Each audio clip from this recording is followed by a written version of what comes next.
justice divine. A guiding star beats a spirit in the sky. And all the preaching voices and the fevers all ring so loud as they move among the crowd. Fool confused away. Good afternoon, everybody, and welcome back to the show. The Atheist Experience is live November 2nd, and Matt from Denton is calling us. He's our first out-of-town caller today, I think, and he's probably going to ask us some good questions. So, hi, thanks for waiting. Matt, are you on? Yeah, I'm on. Hey, how you doing? I'm doing good. All right. What I wanted to, I'm actually like working on a YouTube video on this. Is, all right, you know how people are starting to embrace evolution, and you know, there's actually like courses, Christian courses that people take that kind of merge the Bible and evolution together.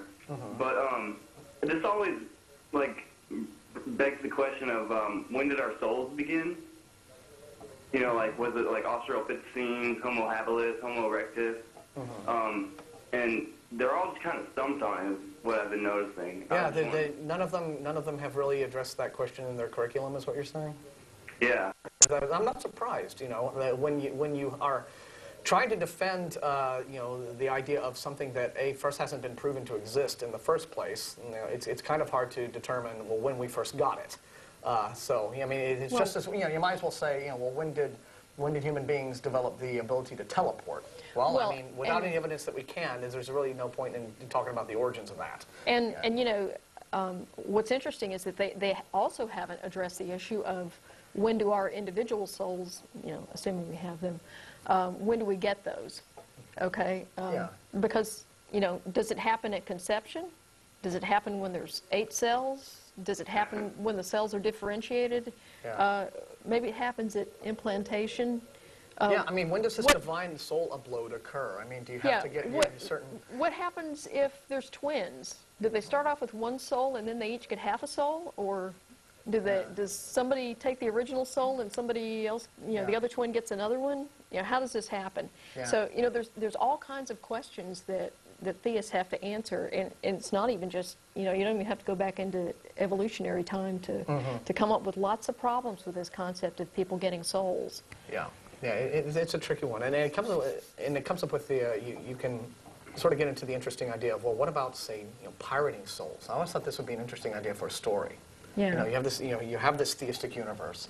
You know, a God is creating his people, and you know, babies are being born and gestated, and at a certain point, a soul is introduced into the baby, and now you have a being, right?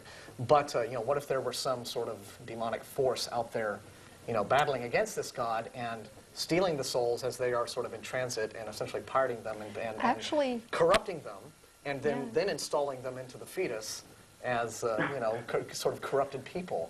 See, I think there's a story there.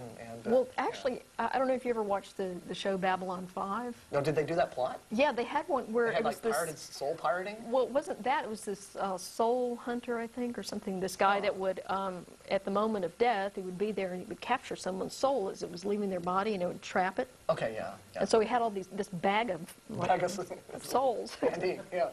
Okay, but that's sort of like getting them after they're dead. Yeah. I like the idea of sort of like corrupting them in the womb from the outset. So, you know, maybe that's how the Antichrist 666 will be born. Oh, there you go. Like that. He'll have so there's all kinds of you know, interesting little problems with theism. And you know who hates the theistic evolutionists? The traditional creationists, the intelligent design crowd. Oh yeah. All the way, you know, everyone who just you know. Any of the groups of creationism. They don't agree with one another, right? You have the young earth creationists, you have the old earth creationists, you have the intelligent design bunch who says, oh, we're not creationists, we don't talk about God. But, you know, they're all different. They all have their own little idea about how creationism works, but they're all united on one thing. They cannot stand the theistic evolutionists because they're not true Christians, right?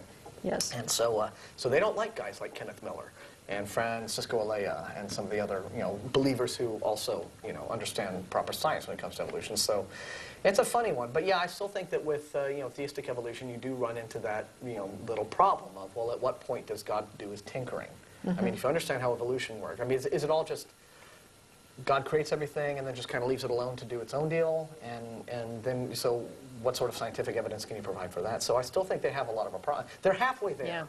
And when I saw Kenneth Miller speak, I believe it was last fall, it was recently at UT, I was sort of like, man, you're so close. Just, Yeah. you know, you're Yeah, just like this close. I mean, just, Yeah. you know.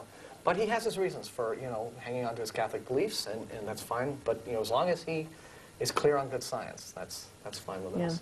So, all right, Matt, thanks very much. All right, y'all have a good one. Yeah, you take care. Okay.